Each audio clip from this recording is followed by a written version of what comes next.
नमस्कार, जयतु भारतः GST and other laws discussion and analysis के आज के अंक में आपका स्वागत है।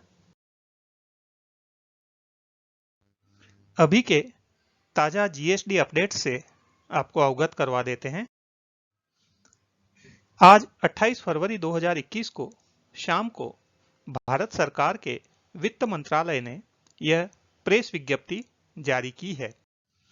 इस प्रेस विज्ञप्ति में यह बताया है कि वर्ष 2019-20 का एनुअल रिटर्न, जिसे हम जीएसटीआर 9 और जीएसटीआर 9C भी कहते हैं, उसे फाइल करने की जो अंतिम तिथि 31/12/2020 थी, उसे पहले ही बढ़ाकर 28 फरवरी 2021 किया जा चुका था, लेकिन उसे अब और आगे बढ़ाकर 31 मार्च 2021 कर दिया गया है।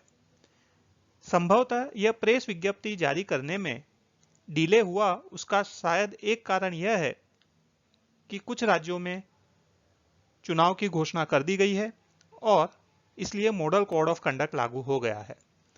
तो यह घोषणा करने से पहले, यह डेट एक्सटेंड करने से पहले इलेक्शन कमीशन ऑफ इंडिया की अप्रूवल भी आवश्यक थी, जो ले ली गई है, और अब कल इसका नोटिफिकेशन भी इश्यू हो जाएगा।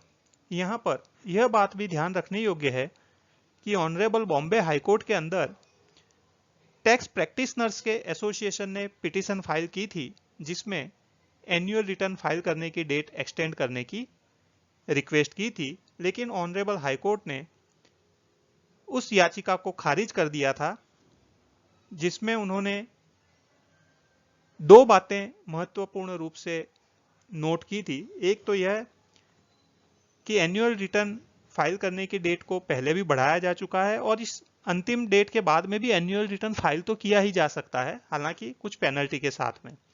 दूसरा, उन्होंने यह ऑब्जर्व किया था कि यह पिटीशन टैक्स प्रैक्टिशनर्स ने फाइल की है, इसमें कोई भी टैक्स पेयर ने अपनी डिफिकल्टीज नहीं बताई है।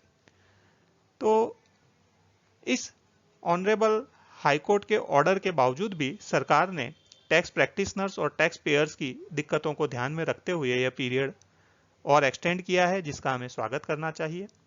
और टैक्स प्रैक्टिशनर्स को भी, यदि वे अलग अलग फील्ड की प्रैक्टिस करते हैं, तो मुझे लगता है कि उन्हें एक साथ में कई प्रकार के काम करने की अब आदत डालनी पड़ेगी, मल्टीटास्किंग की, जिस प्रकार से यह कर रही है।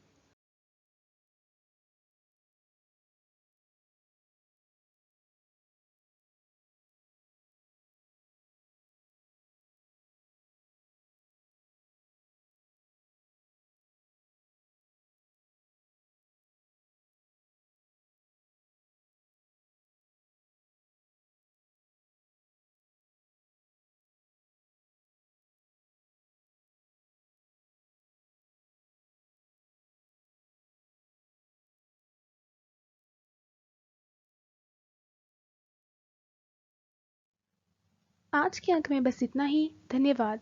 Please like, share and subscribe. आपको और किसी जीएसटी रिलेटेड विषय पर जानकारी चाहिए विशेषतः, तो कमेंट्स में लिख सकते हैं। जय हिंद।